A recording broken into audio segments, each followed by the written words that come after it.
Alors, ce qui m'intéresse ce matin, c'est que vous travaillez en ce moment sur le virus. Je travaille, mais pas forcément au labo, puisque on travaille sur ordinateur avec un collègue, et puis c'est tout. On n'a pas d'expérience, on peut dire, mais l'expérience vient de la maladie elle-même, de toutes les mesures qui sont faites actuellement dans les laboratoires sur les patients. Et vous êtes arrivé à certaines conclusions.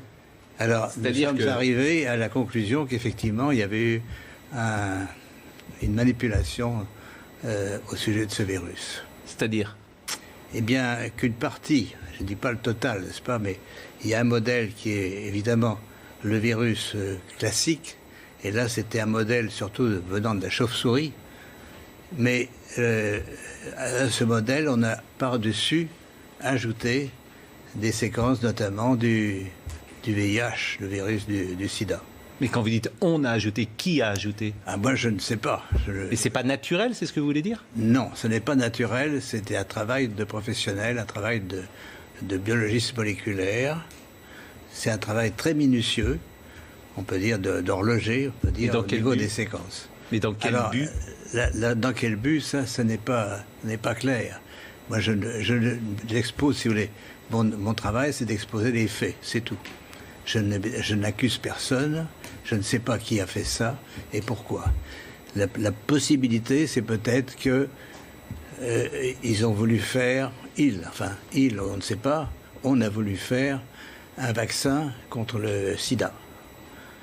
Donc on a pris des petites séquences du virus et on les a installées dans la séquence plus grande du coronavirus. Alors, je suis pas sûr de comprendre tout ce que vous dites. C'est-à-dire que dans ce virus, il y a une part de VIH ? Voilà, c'est ça. Le matériel génétique du virus, c'est un long ruban d'ARN, n'est-ce pas ? Comme de l'ADN, mais c'est de l'ARN. Et dans ce long ruban, à une certaine place, on a fixé des séquences petites de VIH. Et ces séquences petites ne sont pas petites pour ne rien vouloir dire. Elles ont la possibilité de modifier, par exemple, ce qu'on appelle des sites antigéniques. C'est-à-dire, si on veut faire un vaccin, on peut très bien modifier la protéine qui est exposée pour le vaccin par une petite séquence venant d'un autre virus. Mais vous êtes certain de ça ? Parce qu'on a dit que le bruit a couru, que c'était d'une origine humaine, finalement. Et ça a été ensuite réfuté par la plupart des autorités scientifiques, quand même. Il y a quand même une volonté d'étouffement, si vous voulez. Les travaux, nous ne sommes pas les premiers. Un groupe de chercheurs indiens, très, très renommés, avait publié la même chose. On les a forcés à rétracter. Et on les a forcés comment ? C'est-à-dire, c'est annulé. Il y a, si vous regardez leur publication, vous avez une grande bande annulée parce que... Mais ce que vous dites là, la plupart des scientifiques disent le contraire, quand même.